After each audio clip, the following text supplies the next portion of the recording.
Leonard, you Yes. come from Ireland. Yes. You were born in Dublin, and you often return to your home country. Does your life there influence your work to date? I think it's an integral part of my work and will continue to be regardless of where I'm living, I think. But it's not from a nostalgic or sentimental point of view, really.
The sea is part of the work, not merely as a view or a seascape, but more about the sense of its space and primary elements and depth.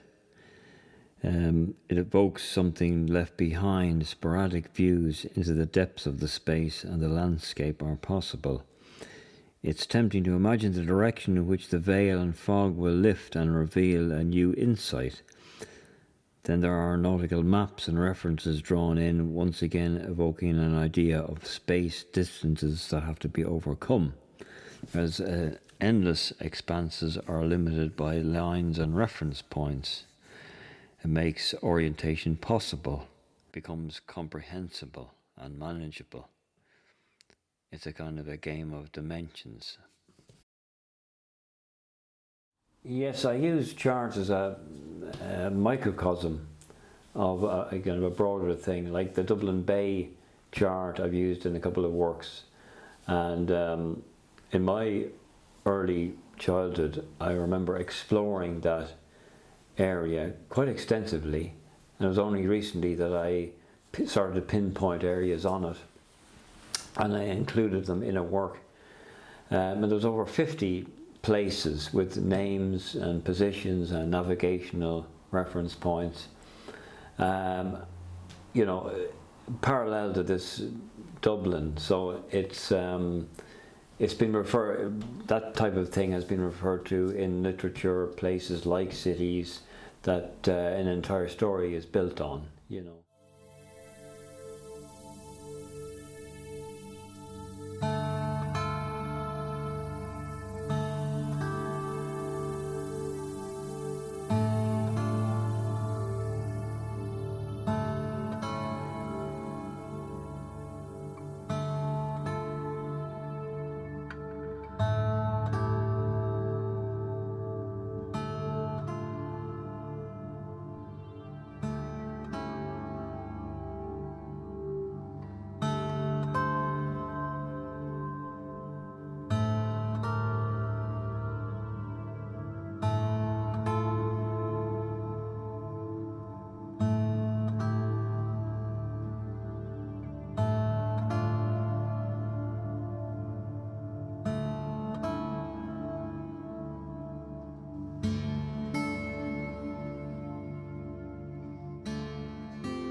When you came to Austria, did your work change in any way?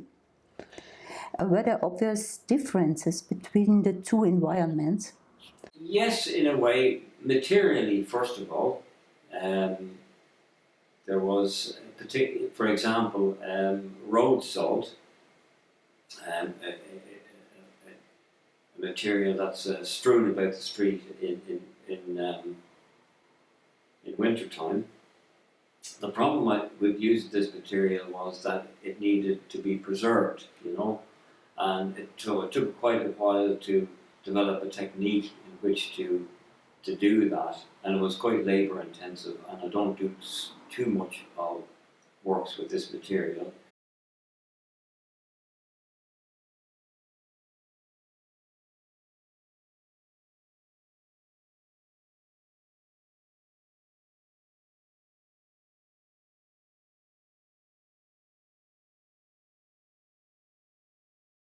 It's but I don't use materials for the sake of just texture. There has to be a reason behind it, and the salt for me, it's one of the most ancient human materials of value.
Where does drawing fit into the steps or the process in the paintings? I kind of see them as separate entities in a way.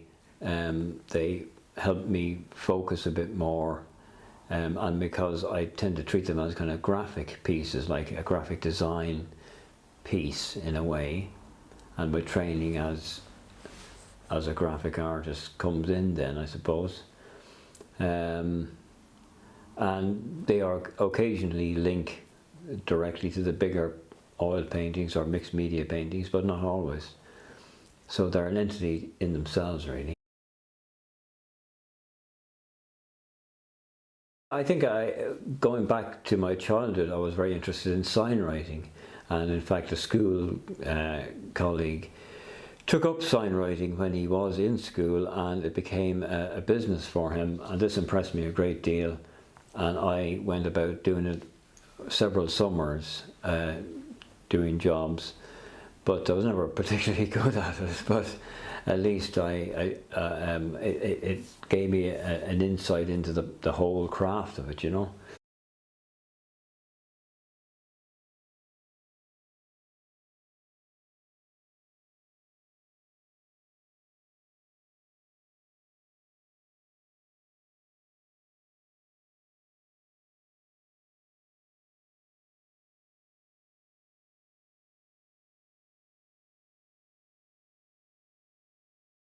I worked on a trawler for a short period of time. Not long after that, I started this series of icons for fishermen. Trawlers that were being broken up in Arklow Harbour.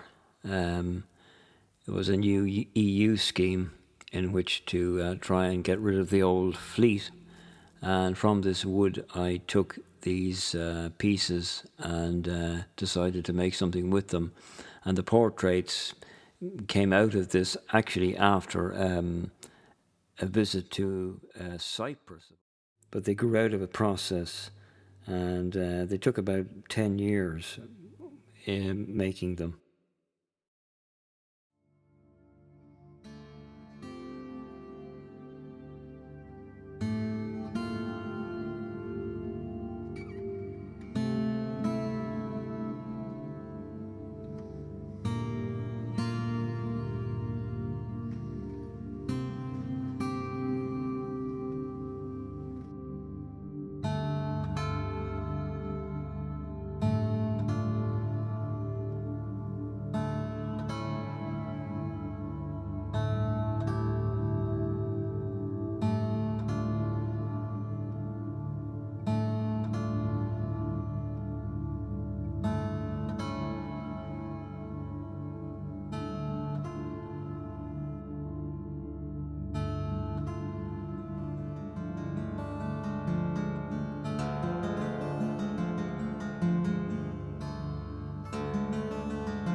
The sea is a place both of confinement and freedom, and a place of tragedy also.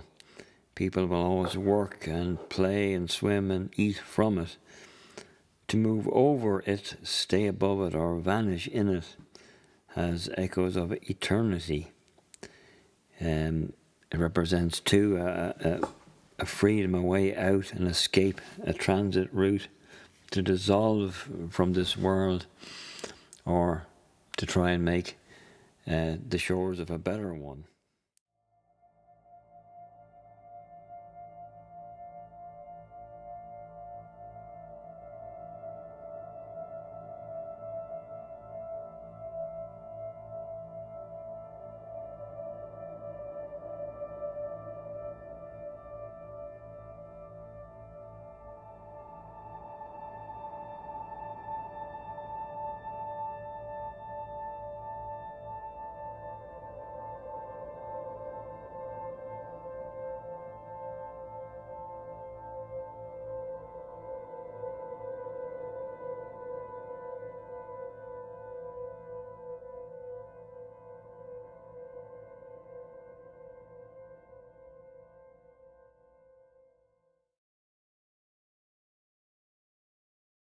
inspired by a small work in the National Museum in Dublin, modelled first century made gold.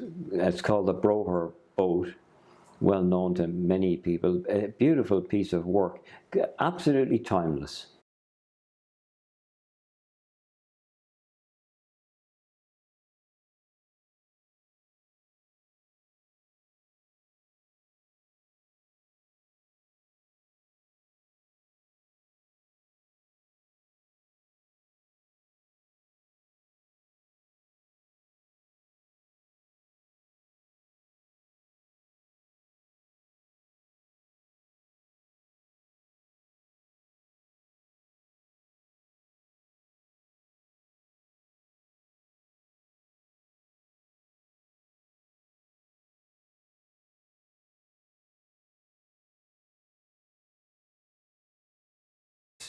Really only a few elements. There's sea and sky, and obviously wind and rain, and and tide as well. Unlike the land, there's that extra chunk in between or something, because you can be in the sea and 360 degrees. There's absolutely nothing, only that horizon line.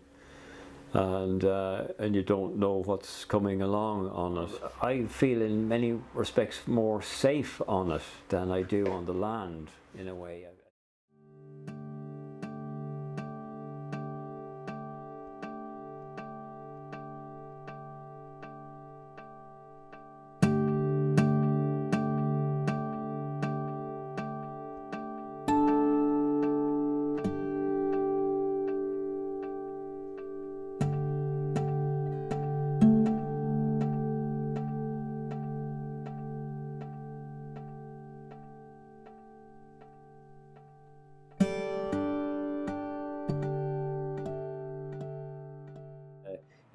You're in a womb, so to speak. You can hear you're in this vessel, and it's surrounded by a moving liquid.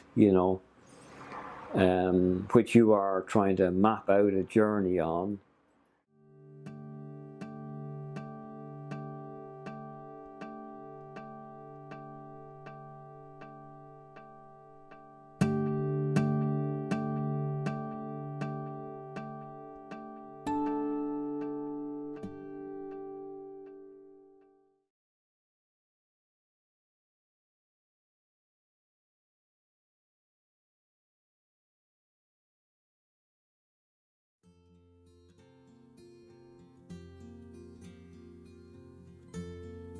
In 1996, I was lucky enough to be part of the crew of the Spice Islands voyage to Indonesia.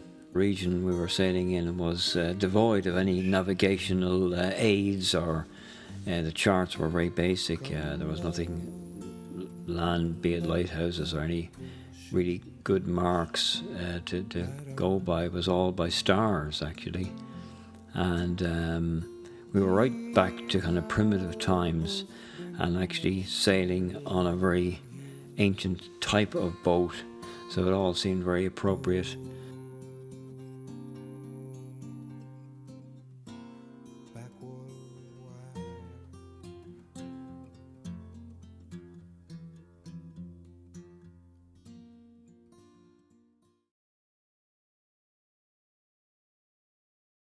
"13 years after I made the small studies for this series, having read Claudio Magri's book Danube, a marvellous book about the river in Middle Europe and recounting its history with all sorts of stories, but sometimes only the barest connection, or directly or indirectly, with the history of the river. They acted like a narrative tributary, if you like, and these interventions or interruptions, they unhinge you as you're going along, but in fact they expand the idea of what a journey might be. It was this aspect of his book was how I wanted to try and approach these bigger works.